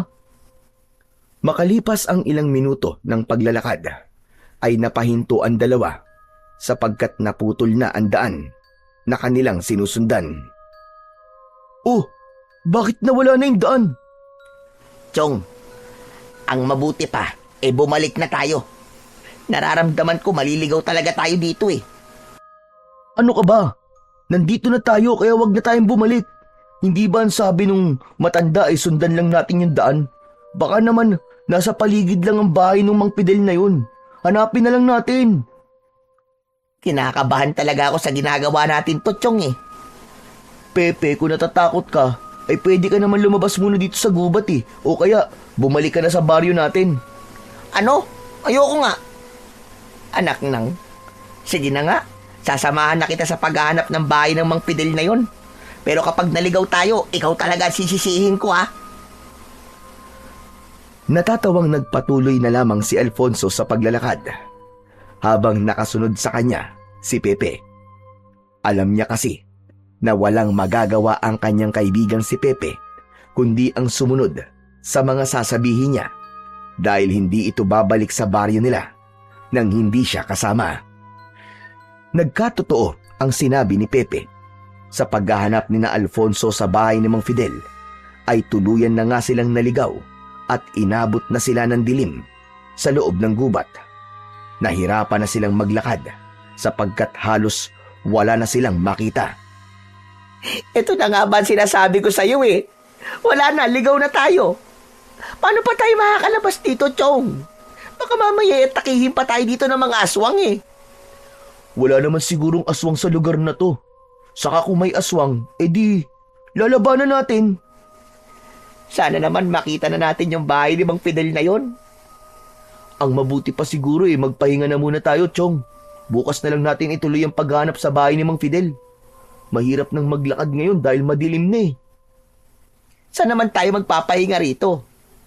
Kahit saan. Siguro, ayan oh, dito na lang sa ilalim ng puno. Sa lupa na lang tayo humiga. Ha? Yan tigas-tigas ng lupa eh. Huwag ka nang umarte, Chong. Tandaan mo. Sinabi ko sa'yo na huwag ka nang sumama, di ba? Pero ikaw ang nagpumilit. Kaya hindi mo ako pwedeng sisihin. Oo na. Wala naman akong pagpipilian eh. Nauna nang humiga si Pepe sa lupa. Habang si Alfonso naman ay umupo at sumandal sa puno. Hiniling niya na sana ay may magandang pupuntahan ng lahat ng nangyayari sa kanila ng kaibigan niyang si Pepe. Habang nasa ganung posisyon ng dalawa, ay may naramdamang kakaiba sa paligid si Alfonso. Biglang naging maalinsangan ng hangin. May naaamoy din siyang tila nabubulok na karne. Tinapik niya si Pepe sa braso. Chong, naaamoy mo ba yun? Ano yung mabaho? Parang bulok na karne. Baka may baon ka diyang pagkain ha? Yun siguro yung mabaho. Wala akong dalang pagkain dito. Puro damit lang ang dala ko eh. Sandali dito ka lang. Oh, saan ka pupunta, Chong? Basta diyan ka lang. Hinugot ni Alfonso ang itak mula sa kaluban. Saka siya marahang naglakad palayo kay Pepe. Nais niyang masigurong ligtas sila dahil may pakiramdam siya na merong nagmamasid sa kanila. Ngunit hindi pa siya nakakalayo nang marinig niya ang pagsigaw ni Pepe. Chong! Chong, tulungan mo ako! Chong, may aswang! Napatakbo si Alfonso pabalik sa kinaroroonan ni Pepe. Nang hilakbot siya nang makitang nakahiga na sa lupa si Pepe habang nasa ibabaw naman ito ang isang aswang. Hawak ni Pepe sa mga kamay ang aswang at nagpapambuno ang dalawa. Mabilis na kumilos si Alfonso para iligtas ang kanyang kaibigan. Tumakbo siya palapit sa aswang at tinaga niya yun sa likod. Galit na humarap ang aswang kay Alfonso. Bigla yung tumalon papunta sa kanya. Ngunit agad siyang nakaiwas. Iniumang niya ang itak sa aswang. Sige, hindi ako natatakot sa'yo. Kaya kung gusto mong pamabuhay, ay umalis ka na. Para sa iyong kaalaman, ay anak ako ng isang mahusay na manunugis. Ngunit mas lalong nagalit ang aswang. Malakas siyang umangil at muling sumugod kay Alfonso. Tumakbo si Alfonso papunta kay Pepe at tinulungan niya yung tumayo. Nang nakatayo na si Pepe, ay mabilis silang tumakbo para maghanap ng lugar na maaari nilang pagtaguan. Akala ko ba sabi mo sa aswang hindi ka natatakot sa kanya? Bakit tumatakbo tayo? Nagbibiro lang naman ako, Chong. Akala ko kasi matatakot siya pag sinabi ko yun pero hindi pala. Mabilis na lumingon si Alfonso sa likod nila at nakita niya na nakasunod pa rin sa kanila ang aswang. Bilisan mo, Chong! Maaabutan niya na tayo! Bilis! Sa gitna ng pagtakbo ng dalawa, ay nagulat sila nang isang matandang lalaki ang biglang lumitaw sa unahan nila. May hawak yung sibat na nakatutok sa kanila. Nagimbal ang magkaibigan at ang unang pumasok sa utak ni Alfonso ay sisibatin sila ng matandang yun. Dumapa kayo! Bilisan niyo! Naging alerto si Alfonso. Hinila niya si Pepe at magkasabay silang dumapa sa lupa. Pinakawalan ng matandang lalaki ang sibat at tumama yun sa mismong noo ng aswang na nasa likuran ni na Alfonso. Hindi makapaniwala si Alfonso sa bilis ng mga pangyayari. Napakabilis ng tibok ng puso niya. Naglakad ang matandang lalaki. Nilagpasan nun sina Alfonso at kinuha nito ang sibat na nakatarak sa ulo ng aswang. Tumayo na sina Alfonso at Pepe. Hinarap nila ang matandang lalaki na nagligtas sa kanila. Maraming salamat po. Kung hindi po kayo dumating malamang patay na po kami ng kaibigan ko. Mga dayo kayo rito, no? Ngayon ko lang kasi kayo nakita. Naliligaw ba kayo? Opo. Ito po kasi kaibigan ko eh. Ang sabi ko po bumalik na kami sa Baryo Catalina. Habang maliwanag pa pero masyado pong makulit eh. Pwede bang wag mo na akong sisihin, Chong? Ang importante, buhay pa rin tayo hanggang ngayon. Saka malay ko ba na may aswang din dito? Bihira na ang mga aswang na nagagawi sa lugar na to at sa Baryo Catalina. Ang iba ay napapadaan lang. Minalas lang talaga kayong dalawa na may nakainkwentro kayong aswang. Ngunit, ano ba talagang ginagawa nyo rito sa gubat? Ang totoo po kasi niyan, Tatang. May hinahanap po kasi kaming tao. Isa po siyang dating manunugis na nagturo po sa tatay ko.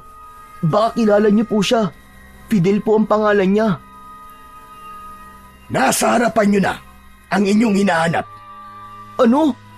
Kayo po si Mang Fidel? Ako nga, at sigurado ko na ikaw ang anak ni Salvador dahil iisang tao lang naman ang sinanay ko nun para maging isang manunugis. Ako nga po yun. Ako po si Alfonso at ito naman po ang kaibigan kong si Pepe. Salamat sa Diyos at nakita na po namin kayo. May importante po kasi akong hihilingin sa inyo eh. Sumunod kayo sa akin. Hindi maganda na dito tayo mag-usap. Doon tayo sa aking kubo. Tumalikod na si Fidel at nagsimulang maglakad. Agad namang sumunod sina Alfonso at Pepe sa matandang lalaki. Hindi nagtagal ay nakarating na sila sa maliit na kubo ni Mang Fidel sa gitna ng gubat. Nakaupo sina Alfonso at Pepe sa kawayang sahig habang may gasera sa gitna nila. Si Mang Fidel ay nasa labas at nagpapainit ng tubig para sa kape. Grabe, Chong. Ang akala ko talaga mamamatay na tayo kanina eh. Buti na lang talaga at biglang dumating si Mang Fidel at iniligtas tayo.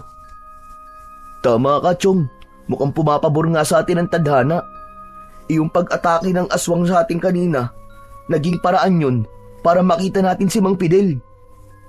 Hindi pa rin ako makapaniwala na nandito na tayo sa bahay niya.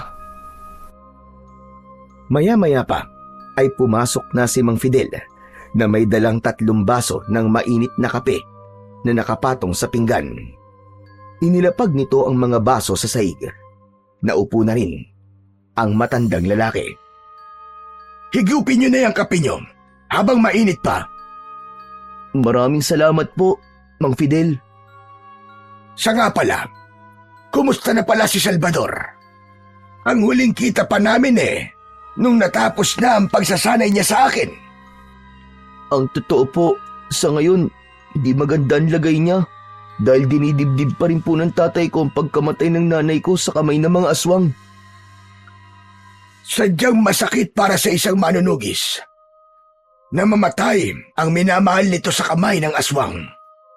Kaya naiintindihan ko ang pinagdadaanan ni Salvador ngayon. Ano nga pala yung importanteng sasabihin mo sa akin, Alfonso? Sa ngayon po kasi, sinasalakay muli ang aming baryo ng mga aswang. Ayaw na po kasing bumalik ni tatay sa pagiging isang manunugis Kaya naisip ko po na baka maaari niyo po akong turuan na makipaglaban po sa mga aswang. Gusto ko po sanang sanayin niyo ako, gaya ng ginawa niyo sa akin tatay noon. Bakit hindi ka sa iyong ama magpaturo? Kung ano ang aking nalalaman, ay ganun din na sa kanya. Galit po kasi sa akin si tatay. Isa pa, wala po siyang tiwala sa akin. Ang sabi po niya, ay hindi niya nakikita na magiging isa akong manunugis dahil kuba ako.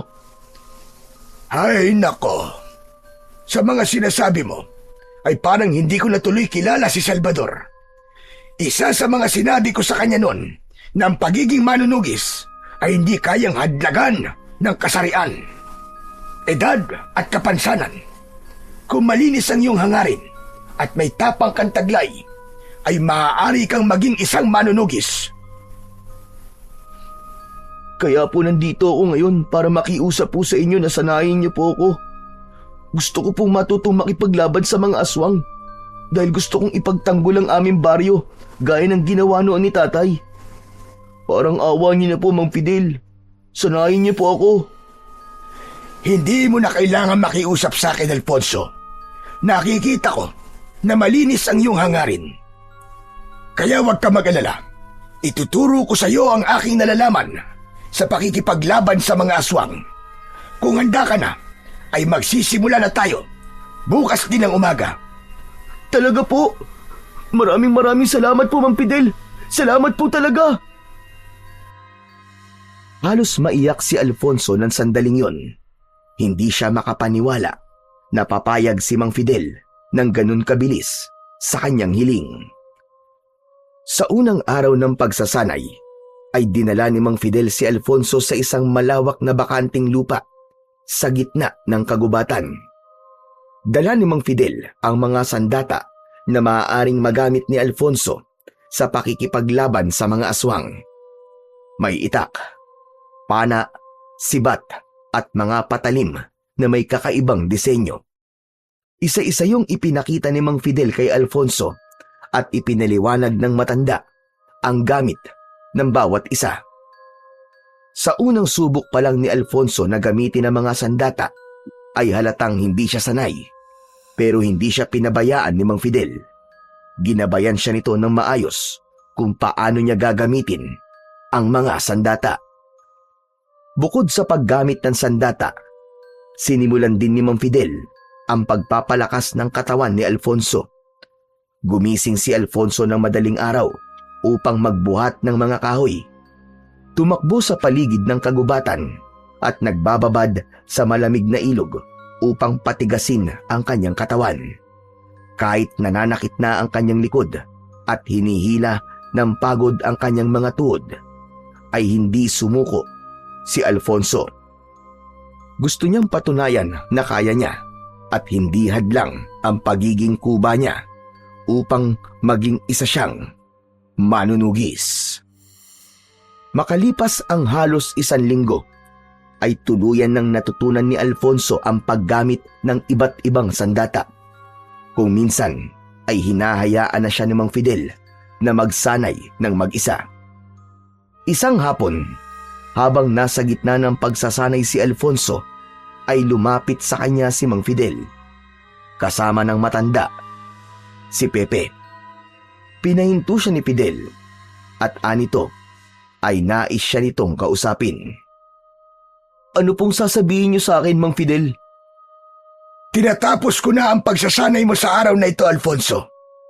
Nakikita ko sa galaw mo ang iyong ama. Hindi nakapagtataka na ikaw nga ay kanyang anak. Maraming salamat po. Lahat po ng ito ay dahil sa inyo. Salamat po at pinayagan niyo akong magsanay sa tulong niyo. Habang buhay ko pong tatanawin na malaking utang na loob to sa inyo. Walang anuman.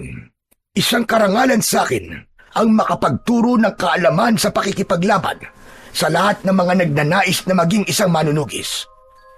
Ngunit Alfonso, nais ko na makasiguro na mananalo ka sa pakikipaglaban mo sa mga aswang sa inyong baryo. Kaya may isang bagay na nais kong subukan mong kunin. Ano po ang bagay na yun? Ang mutya ng buto ng kamelyo.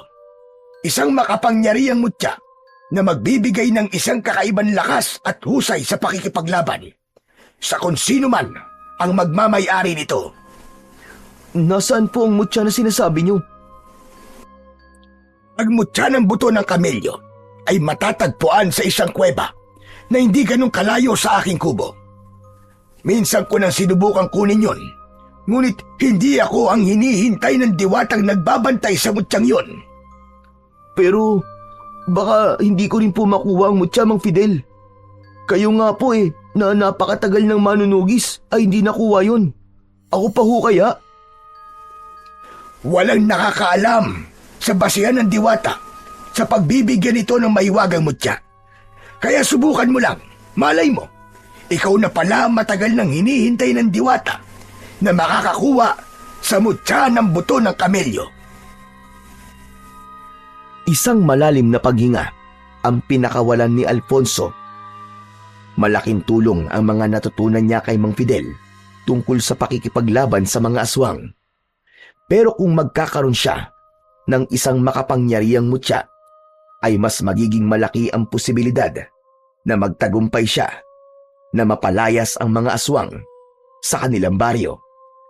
Kinagabihan, bago sumapit ang 12:00 ng hating gabi, ay magkasamang lumabas ng kubo sina Alfonso, Pepe at Mang Fidel upang magtungo sa kuwebang kinaroroonan ng mutya ng buto ng kamelyo.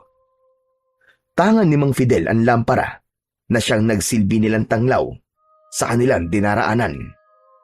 Makalipas ang halos 1 oras na paglalakad, ay huminto sila sa harapan ng malaking kuweba. Nandito na tayo. Nasa loob ng kuwebang yan ang mutya na kailangan mo, Alfonso. Diretsuin mo lang ang daan, papasok, at huwag kang liliko. Sa dulo ay may makikita kang isang napakalinis na batis. Tawagin mo ang diwatang si Mandaya. Sabihin mo na nais mong makuha ang mutya ng buto ng kamelyo. Tandaan mo, huwag kang mag-iisip ng kahit na anong negatibo. Ang isipin mo lang ay ang dahilan kung bakit gusto mong maging tagapangalaga ng mutya ni Mandaya. Opo, tatandaan ko po ang lahat ng sinabi niyo, Mang Fidel. Good luck sa'yo, Chong, ha? Sigurado ako na makukuha mo kung ano man ang dapat mong kunin sa loob ng kuweba na yan. Hindi ka namin maaaring samahan sa loob, kaya dito na lang kami maghihintay sa'yo. Ibinigay ni Mang Fidel ang lampara kay Alfonso upang magsilbing tanglaw niya sa loob ng napakadilim na kuweba. Agad siyang pumasok sa kuweba at tinahak niya ang mabato at madulas na daan. Naging maingat siya sa kanyang paglalakad dahil isang maling hakbang lang niya ay maaari siyang maaksidente at masaktan. Kakaiba ang lamig sa loob ng kuweba na yon. Nakakabingi rin ang katahimikan.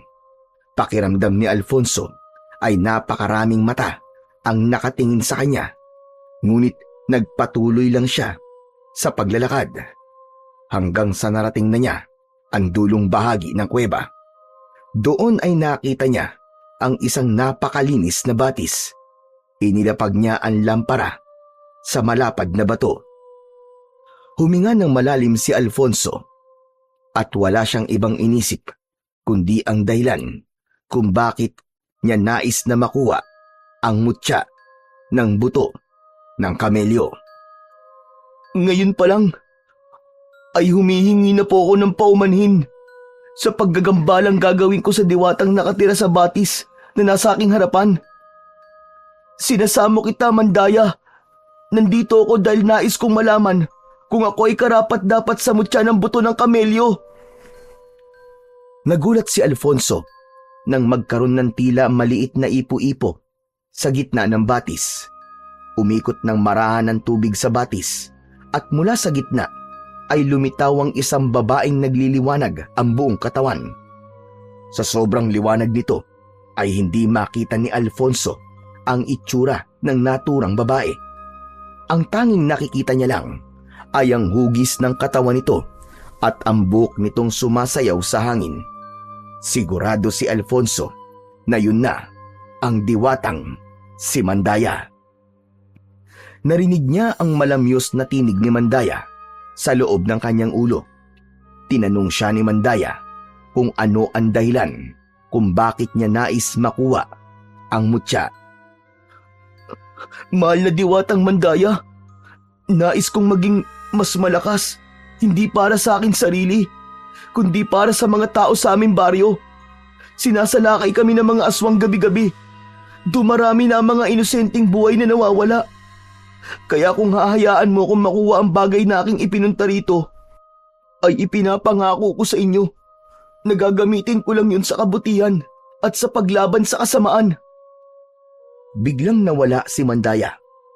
Huminto sa pag-ikot ang tubig sa batis. Naghintay ng ilang segundo si Alfonso, ngunit walang nangyari. Nanlambot si Alfonso. Nabigo ako. Hindi ako ang karapat-dapat. Malungkot na kinuha ni Alfonso ang lampara. Tatalikod na sana siya para lumabas ng kuweba nang biglang unti-unting nawala ang tubig sa batis. Tila sinipsip ng lupa ang tubig na naroon. Nang tuluyan ng naubos ang tubig sa batis, ay nakita ni Alfonso ang isang kwintas na nakapatong sa malapad na bato na nasa gitna ng batis. May palawit ang kwintas na kulay puting bagay. Nakakatwa ang hugis at naisip niya na yun na marahil ang mutya ng buto ng kamelyo. Kinuha ni Alfonso ang kwintas at isinabit yun sa kanyang leeg. Agad niyang naramdaman ang kakaibang kapangyarihan na bumalot sa kanyang buong katawan. Sigurado ako na ito na ang buto ng kamelyo. Maraming salamat po sa inyo, mahal na Diwatang Mandaya. Dahil hinayaan niyo po akong makuha to. Nangangako po ako, nagagamitin ko po ito ng naaayon sa inyong kagustuhan. Muli, maraming salamat po talaga sa inyo.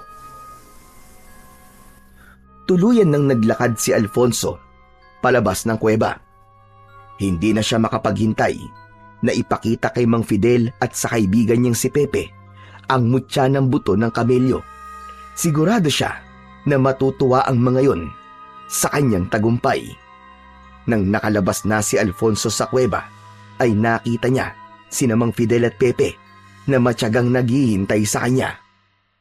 Agad na lumapit ang dalawa sa kanya at bumakas ang saya sa muka ng mga yon nang makita ang kwintas na nakasabit sa kanyang leeg. Nagtagumpay ka, Alfonso! Yan na nga ang mutya ng buto ng kamelyo! Kaya nga po, maraming salamat po kay Mandaya dahil hinayaan niya akong makuha to. At salamat din po sa inyo, Mang Fidel, dahil ipinaalam niyo po na may ganito palang bagay na magagamit ko sa pakikipaglaban sa mga aswang. Ngayon pa lang ay nararamdaman ko ng lumakas ako. Sigurado ko na naramdaman ng diwata ang kalinisan ng iyong puso. Kaya ipinagkaloob niya yan sa'yo. Eh di kung ganon, maaari na tayong bumalik sa baryo natin, Chong. Nako. Humanda talaga sa'yo ang mga aswang na yon. Tama ka, Chong. Ipapakita natin sa mga aswang na yon na nagkamali sila na bumalik pa sa baryo natin. Hangad ko ang inyong tagumpay. Lalo na sa iyo, Alfonso. Ipakita mo sa lahat at sa iyong ama na hindi hadlang ang pagiging kuba mo upang maging isang manunugis. Ano man ang itsura, edad o kasarian ng isang tao, ay kayang-kaya niyang maging isang bayani. Hihintayin ko ang pagbabalik niyo sa aking bahay upang sabihin na kayo ay nagtagumpay. Opo, Mang Fidel. Gagawin po namin yan. At maraming salamat po talaga ulit dahil sinanay niyo po ako. Mang Fidel, maraming salamat po sa tiwala pong ibinigay niyo sa akin. Hindi na nag-aksaya ng oras sina Alfonso at Pepe. Matapos nilang magpaalam kay Mang Fidel, ay naglakbay na sila pabalik sa kanilang baryo habang dala ang malaking pag-asa na muling mananalo ang kanilang baryo laban sa mga aswang. Umaga na nang nakarating sina Alfonso at Pepe sa kanilang baryo. Hindi muna umuwi si Alfonso sa bahay nila dahil ayaw muna niyang magpakita sa kanyang ama. Nanatili muna siya sa bahay ni na Pepe. Nalaman nila sa mga magulang ni Pepe na gabi-gabi nang sumasalakay ang mga aswang sa baryo nila at hindi lang isa o dalawa ang aswang na sumasalakay kundi napakarami na. Labis silang nalungkot na sa loob lang ng ilang araw na wala sila, ay marami ng buhay ang nawala. Mabuti na lang talaga at nagpunta tayo kay Mang Fidel. Ngayon ay sigurado na tayo na may laban na tayo sa mga aswang na yun, Chong. Tama ka, Pepe. Gagamitin ko ang lahat na natutunan ko kay Mang Fidel at ang kapangyarihan ng mutya ng buto ng kamelyo para ipakita sa mga aswang na yun na hindi nila tayo kaya. Pero alam mo, Chong, ngayon ko lang napansin na bagay pala talaga sa yung mutya ng buto ng kamelyo. Para bang itinadhana talaga yan sa'yo? Paano mo naman nasabi? Dahil ba anak ako ng isang manunugis? Hindi. Kasi parehas kayo ng kamelyo di ba? May malaki ring bukol sa likod ng kamelyo. Parang ikaw lang. O di ba? Ang galing kong mag-isip, no? Ah, ganun. Talagang isiningit mo pa ang panunukso mo sa akin, ha? Gusto mo, ikaw ang ipain ko mamayang gabi sa mga aswang? Joke lang naman, Chong. Ito naman, hindi na mabiro. Pero seryoso, Chong. Iba ang pakiramdam ko sa mutyang to. Tamang sinabi mo. Para bang nakatadhana talaga siya para sa akin. Naramdaman ko kagad ang koneksyon naming dalawa nung unang beses ko siyang nakita. Magagamit mo yan para maipakita mo sa tatay mo na kaya mo ring maging kagaya niya kahit minamaliit ka niya. Tignan ko lang kung hindi malaglag ang panga niya kapag nakita niya mga the moves na itinuro sa'yo ni Mang Fidel. Napangiti si Alfonso sa sinabing yon ng kaibigan niyang si Pepe.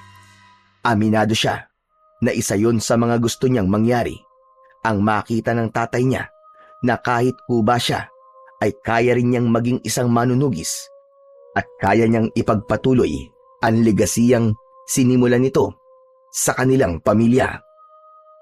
Pagsapit ng gabi ay hindi naisipang matulog ni Alfonso. Nararamdaman niya ang presensya ng mga aswang sa paligid kahit napakatahimik ng gabing yon. Napansin niya na isa sa kakayahang ibinigay ng mutya sa kanya ay ang malakas na pakiramdam, lalo na sa panganib na nagbabadya. Mula sa kusina ng bahay ni na Pepe ay kinuha niya ang bagong hasang itak na nasa kaluban. Isinabit niya yon sa kanyang bewang. Chong, lalabas na ako ah. Ha? Bakit? Wala pa naman mga aswang ah. Nararamdaman ko na sila sa paligid. Nandito na sila at mukhang naghihintay na sila ng tamang pagkakataon para umatake. Oo nga pala, kumusta yung pakikipag-usap mo kay Kapitan kanina? Nako, masamang balita. Ang sabi ni Kapitan ay wala nang may lakas ng loob na makipaglaban sa mga aswang dito sa baryo natin. Kung ganun pala, ay mag-isa ko na lamang silang haharapin. Tutulungan kita, Chong. Hindi kita pwedeng pabayaang mag-isang makipaglaban. Hindi na kailangan, Chong. Baka kung ano pang mangyari sa'yo eh. Ako na lang ang haharap sa kanila. Sigurado ka ba? Oo, sigurado. Sa tingin ko naman eh, hindi ako pababayaan ng mutya ng buto ng kamelyo. Kung yan ang gusto mo, sige. Pero kapag nakita kong kailangan mo ng tulong, tutulungan kagad kita ha. Hindi mo ako mapipigilan kapag ganun na ang sitwasyon. Marahang tumango si Alfonso. Lumabas na siya, natanga ng itak habang nakasabit sa leeg niya ang mutya ng buto ng kamelyo. Mainit ang mutya, tila meron yung sariling buhay at tumitibok kasabay ng kanyang puso. Ramdam niya ang patuloy ng pagbibigay sa kanya ng lakas at tapang. Umikot siya sa paligid ng baryo. May amoy sa hangin na hindi pangkaraniwan. Mabaho, masangsang at may halong dugo. Ramdam niya ang mga matang nakatitig sa kanya mula sa kadiliman. Huminto siya at huminga ng malalim. Hinawakan niya ang itak ng mas mahigpit. Alam ko nasa paligid lang kayo. Huwag na kayong magtago! Lumabas na kayo at harapin niyo ako! Tapusin na natin to ngayong gabi! Mula sa likod ng mga puno at madidilim na bahagi ay isa-isang nagsilabasan ng mga aswang. Tila tinawanan siya ng mga yon dahil sa pagiging kuba niya. Sige, tumawa lang kayo! Tignan natin kung makatawa pa kay mamaya kapag inubos ko na kayong lahat. Isang aswang ang unang umatake sa kanya. Naging mabilis naman ang galaw ni Alfonso. Iniwasan niya ang matutulis na kuko ng aswang at tinaga niya ito sa leeg. Walang buhay na bumagsak ang aswang. Isang aswang ang muling tumalon ng mataas mula sa isang puno, pero sinalubong yun ni Alfonso ng saksak sa dibdib nito, direkta sa puso. Doon na naging sunod-sunod ang pag-atake ng mga aswang kay Alfonso. Tila naramdaman ng mga yon na hindi mananalo ang mga ito kung paisa-isa ang mga yon na aatake sa kanya. Sinalubong ni Alfonso ang lahat ng pag-atake ng mga aswang. Ginamit niya ang lahat ng natutunan niya kay Mang Fidel. Sa bawat taga at saksak niya, gamit ang itak, ay may aswang na bumubulagta. Ang buong akala ni Alfonso ay mananalo na siya. Ngunit sa hindi inaasahang pangyayari, ay dumating ang mas marami pang mga aswang. Sabay-sabay na umatake ang mga yon. Pinalibutan siya ng mga aswang. Nakailag si Alfonso sa ilang kagat at kalmot ng kanyang mga kalaban, ngunit may ilan na nagawa siyang sugatan sa likod, sa braso at sa kanyang hita, hanggang sa isang aswang ang kinagat siya sa gilid ng kanyang leeg mula sa kanyang likuran. Napaluhod bigla sa lupa si Alfonso nang umalis ang aswang sa kanyang likod. Bigla siyang nakaramdam ng panghihina. Isa-isa niyang tinignan ng mga aswang na nakapaligid sa kanya. Mga hayop kayo! Hindi ako papayag na matalo niyo ako. Kailangan niyong malaman na nagkamali kayo sa desisyon niyong bumalik pa kayo rito. Unti-unting lumapit kay Alfonso ang mga aswang na nakapalibot sa kanya. Hanggang isang boses ang narinig niya na muling nagpabangon ng lakas sa kanyang katawan. Mga hayop kayo! Layuan niyo ang anak ko!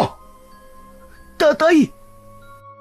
Biglang dumating si Mang Salvador at pinagtataga nito gamit ang itak ang mga aswang na nakikita nito.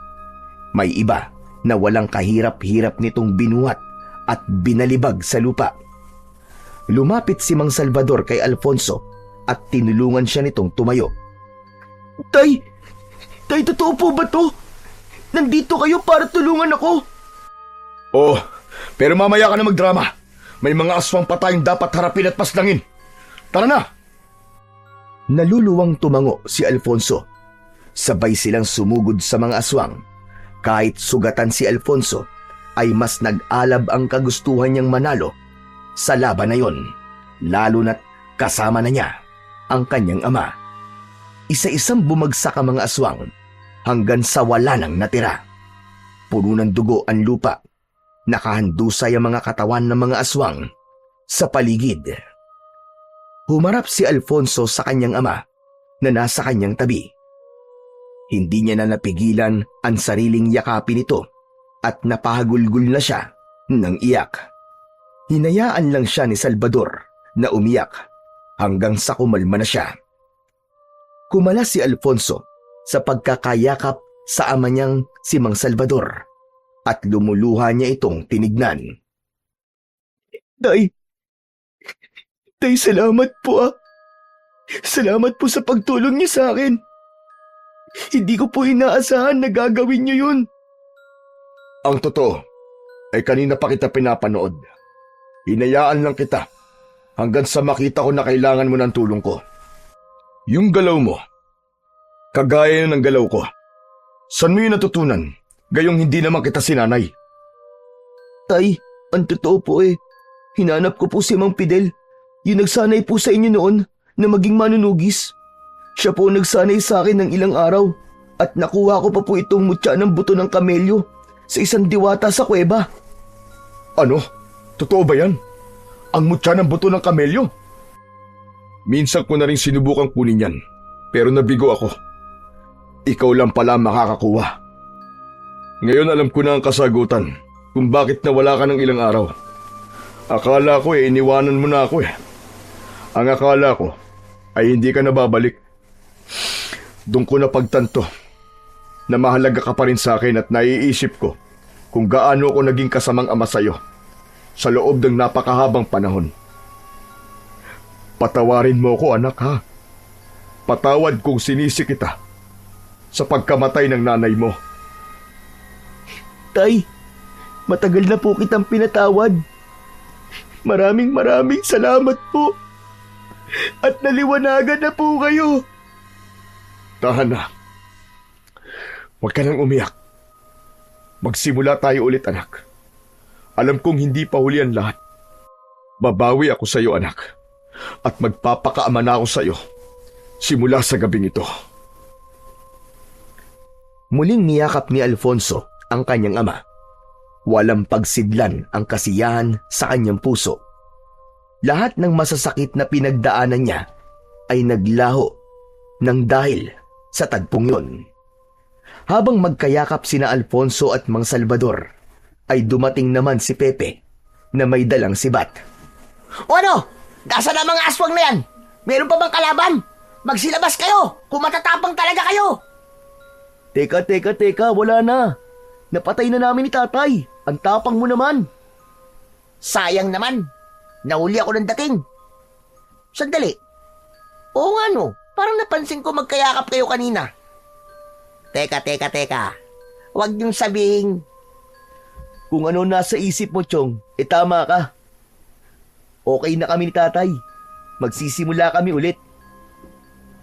At sasanayin pa kita, Alfonso, hanggang sa ikaw na ang maging pinakamahusay na manunugis. Nakakatakutan ng lahat ng aswang. Aba, talagang ang nagbago ka na, Mang Salvador ah. Parang dati lang kung maliitin mo at sabihan ng masasakit na salita ang kaibigan ko ganun-ganun na lang. Pwede ba, Pepe? Okay na nga Kalimutan na natin ang lahat ng yun. Magsisimula nga kami ulit, di ba? Natatawang napakamot na lamang sa likod ng ulo si Pepe.